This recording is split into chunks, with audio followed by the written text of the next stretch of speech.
Hello दोस्तों, welcome to my channel नीति का स्टडी पॉइंट और मैं हूं नीति। आज हम कवर करने वाले हैं यूरिनरी ट्रैक्ट इन्फेक्शन या जिसे यूरिन इन्फेक्शन कहा जाता है या महिलाओं के प्राइवेट जो पार्ट हैं उसमें जो इन्फेक्शन हो जाता है उसको आज हम कवर करने वाले हैं। सबसे पहले देखते हैं यूरिनरी ट्रैक्ट इन्फेक्शन क्या होता है। इसका शॉर्ट फॉर्म जो है वो होता है यूटीआई। तो यूरिनरी ट्रैक्ट इन्फेक्शन को आप यूटीआई के नाम से भी जान सकते हैं। ये महिलाओं के प्राइवेट पार्ट में होने वाला एक ऐसा इन्फेक्शन है जो बहुत ही कॉमन है। बहुत सी महिलाओं को, लगभग अधिकतर महिलाओं को इस प्रॉब्लम से जूझना पड़ता है। चलिए देखते हैं हम जो पार्ट है हमारे यूरिन सिस्टम के, जो कि किडनी, ब्लैडर, यूरेथ्रा और साथ में यहाँ पे हमारा हो जाता है यूरेटर। उसमें अगर इन्फेक्शन दिखाई पड़े, इन्फेक्शन हो जाए तो कौन कौन से लक्षण दिखाई पड़ सकते हैं। सबसे पहले अगर यहाँ पे देखेंगे किडनी, किडनी हमारे जो यूरिन सिस्टम है उसका सबसे अंदर वाला पार्ट होता है, जो कि हमारे यहाँ पे पेट के साइड साइड में पाए जाते हैं। ये पेयर में दो होते हैं और ये ब्लड को फिल्टर करते हैं, छानते हैं और उससे जो वेस्ट मटेरियल होता है उसको छान के यहाँ पे ब्लैडर, यूरेथ्रा तक पहुँचा देते हैं और इस यूरेथ्रा से होते हुए हमारा जो यूरिन है वो शरीर से बाहर निकल जाता है। यहाँ पे अगर किडनी में इन्फेक्शन हो जाए, यूटीआई इन्फेक्शन दिखाई पड़े तो उसमें हमारे बैक पेन हो सकते हैं, साइड में पेन हो सकता है, जहाँ पे किडनी प्रेजेंट है हमारे पेट के साइड में वहाँ पे पेन हो सकता है, फीवर भी हो सकता है, साथ ही यहाँ पे ठंड भी आपको लग सकती है, नौजिया और वोमिटिंग मतलब कि उल्टी भी आपको दिखाई पड़ सकती है। नेक्स्ट यहाँ पे जो यूटीआई इन्फेक्शन है वो है ब्लैडर से रिलेटेड। ये महिलाओं में बहुत ही कॉमन होता है और ये एक बैक्टीरिया जिसे ई कोलाई बैक्टीरिया कहा जाता है कॉमनली, इस बैक्टीरिया के द्वारा होता है, जो कि हमारे गैस्ट्रो इंटेस्टाइनल ट्रैक्ट में पाया जाता है। और ये जो बैक्टीरिया है वो हमारी ब्लैडर से रिलेटेड यूटीआई इन्फेक्शन कर देता है। कुछ दूसरे टाइप के जो बैक्टीरिया हैं उनकी वजह से भी ये जो ब्लैडर यूटीआई है वो देखने को मिलता है। अगर आप देखेंगे तो महिलाओं का जो रिस्क है ब्लैडर इन्फेक्शन को लेकर वो मेल के कंपेयर में ज़्यादा है, क्योंकि महिलाओं का जो एनस है या फिर मल द्वार है वो पेशाब द्वार के जस्ट नज़दीक ही होता है, पास में होता है अगर कंपेयर करते हैं पुरुषों से तो।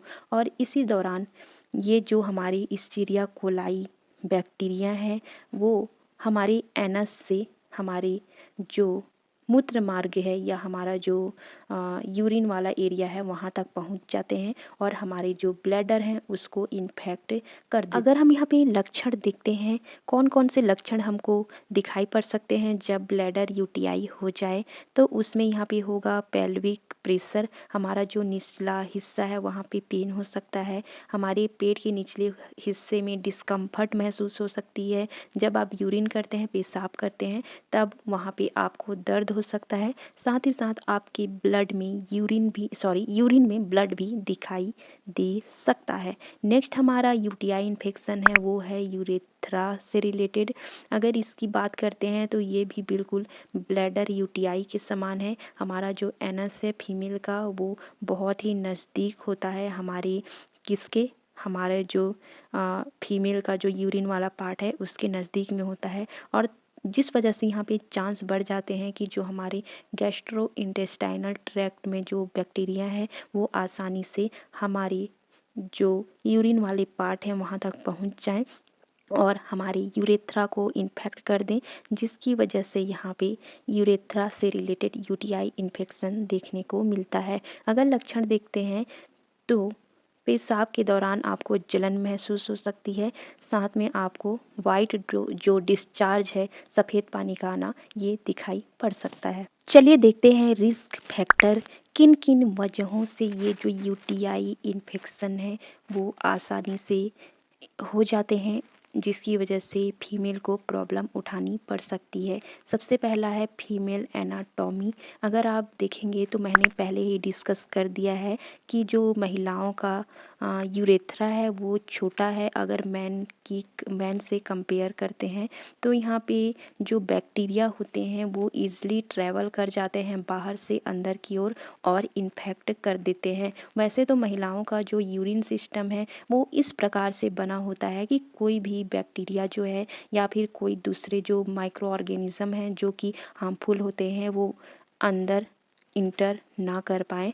बट कुछ ऐसे कंडीशन हो जाते हैं कई बार जिसकी वजह से बैक्टीरिया अंदर इंटर कर जाते हैं और इन्फेक्शन चालू कर देते हैं। सेकेंड है सेक्सुअल एक्टिविटी। अगर सेक्सुअल एक्टिविटी की बात करें तो अगर सेक्स के दौरान न्यू पार्टनर के साथ रिलेशन बनाया जाए तो यहाँ जो रिस्क है वो बढ़ जाता है। अगर देखेंगे तो बर्थ कंट्रोल का यूज़ करना, कई महिलाएं जो हैं वो बर्थ कंट्रोल का यूज़ करती हैं, दवाइयों का यूज़ करती हैं अपने गर्भ को रोकने के लिए, जिसकी वजह से यहाँ पे यूटीआई इन्फेक्शन का जो रिस्क है वो बढ़ जाता है। साथ ही साथ अगर आप देखेंगे तो स्पर्मिसाइडल एजेंट जिसकी हेल्प से स्पर्म या शुक्राणु को नष्ट किया जाता है उसका भी अगर यूज़ करते जाएं तो यहाँ पे यूटीआई इन्फेक्शन आसानी से हो सकता है। नेक्स्ट अगर यहाँ पे देखेंगे तो वो होता है हमारा मोनोपॉज। 40-45 के एज के बाद जो महिलाएं होती हैं उनका जो पीरियड है वो रुक जाता है और इस दौरान यहाँ पे जो हार्मोनल सिक्रीशन है, हार्मोन का बनना है वो महिलाओं में कम हो जाता है, जिसकी वजह से महिलाओं के जो यूरिनरी ट्रैक्ट हैं उसमें कुछ बदलाव दिखाई देने चालू हो जाते हैं और यहाँ पे आसानी से जो यूटीआई इन्फेक्शन है वो हो जाता है। अगर नेक्स्ट देखते हैं हम तो यूरिनरी ट्रैक या फिर यूरिन द्वार में कहीं ब्लॉकेज हो जाए, जैसे कि आप सुनते होंगे किडनी स्टोन या जिसे पथरी कहा जाता है, वो अगर हो जाता है आपके यूरिन एरिया में कहीं रुकावट आ जाती है तो यहाँ पे यूटीआई इन्फेक्शन होने के चांसेस बढ़ जाते हैं। नेक्स्ट है यहाँ पे इम्यून सिस्टम से रिलेटेड। अगर आपको डायबिटीज़ है साथ ही साथ दूसरे जो डिसीज़ हैं जो कि हमारे इम्यून सिस्टम को कमज़ोर कर सकते हैं, अगर इस प्रकार की कोई बीमारी है तो हमारा इम्यून सिस्टम कमज़ोर हो जाते हैं और यहाँ पे जो एक डिफेंस सिस्टम बॉडी में बना हुआ है वो कमज़ोर पड़ जाता है, जिसकी वजह से जो बैक्टीरिया हैं, दूसरे माइक्रो ऑर्गेनिज्म हैं, सूक्ष्म जीव हैं जो कि बॉडी में इंटर नहीं कर सकते थे बट अब इम्यून सिस्टम कमज़ोर हो गया तो वो बॉडी में इंटर कर जाएंगे और यहाँ पे जो हमारा यूरिनरी ट्रैक्ट इन्फेक्शन है वो भी इसमें दिखाई पड़ सकता है। चलिए देखते हैं कि कैसे यूटीआई से बचा जा सकता है, मतलब कि देखेंगे प्रिवेंशन। सबसे पहला है drink plenty of liquid specially water, मतलब कि आपको बहुत ही ज़्यादा मात्रा में पानी पीना है। अगर आप ज़्यादा मात्रा में पानी पिएंगे तो आपका जो यूरिन है वो डाइल्यूट हो जाएगा, मतलब कि उसका जो गाढ़ापन है कहें जितना होना चाहिए वो उतना ही होगा, जिससे कि आपके अंदर के जो वेस्ट प्रोडक्ट हैं वो आसानी से उस यूरिन के साथ बाहर निकल जाएंगे और आपकी बॉडी के अंदर कोई अनवांटेड चीज़ जो है वो इकट्ठा नहीं हो पाएगी आपके यूरिन वाले क्षेत्र में, जिससे कि यूटीआई इन्फेक्शन कम होगा। सेकंड अगर देखेंगे तो यहाँ पे होगा wipe from front to back. अगर आप टॉयलेट जाते हैं, बाथरूम जाते हैं और उस दौरान आप सफाई करते हैं अपने निचले हिस्से को, तो कोशिश कीजिए कि जब आप सफाई करते हैं तो पीछे से आगे की ओर ना करें बल्कि आगे से पीछे की ओर करें, ताकि जो आपके एनस में माइक्रो ऑर्गेनिज्म है वो आपके वजाइनल एरिया में ना पहुंच पाएँ, आपके मूत्र वाले क्षेत्र में ना पहुंच पाएँ और उसके अंदर इंटर ना कर पाएँ। नेक्स्ट यहाँ पे होगा हमको ऐसी चीज़ें अवॉइड करनी है जो कि आपके पेशाब वाले जो एरिया है, भाग है आपके बॉडी में, उसको इरिटेट ना करें। जैसे कि कई लोग डिओड्रेंट स्प्रे का यूज़ करते हैं, साथ ही साथ पाउडर का यूज़ करते हैं। ये बिल्कुल भी नहीं करनी है। ये आपके निचले हिस्से में इन्फेक्शन को और बढ़ा सकती हैं। नेक्स्ट अगर देखेंगे तो जो बर्थ कंट्रोल दवाइयाँ हैं उसको ज़्यादा यूज़ नहीं करने हैं, क्योंकि उसकी वजह से यहाँ पे जो यूटीआई इन्फेक्शन है वो बढ़ सकता है। दोस्तों, आज का जो हमारा वीडियो था यूटीआई को लेकर वो इतना ही। चलिए, आज का इस वीडियो से रिलेटेड क्वेश्चन होगा, निम्न में से कौन सा बॉडी का पार्ट यूटीआई से रिलेटेड नहीं है? ऑप्शन है किडनी, दूसरा है ब्लैडर, तीसरा है यूरेथ्रा और चौथा है हमारा पेट या फिर स्टमक। आंसर आपको कमेंट करके देना है, ज़रूरी देना है। वीडियो अच्छा लगा प्लीज़ लाइक कर दीजिए। नए व्यूवर चैनल सब्सक्राइब कीजिए। Thank you so much for watching.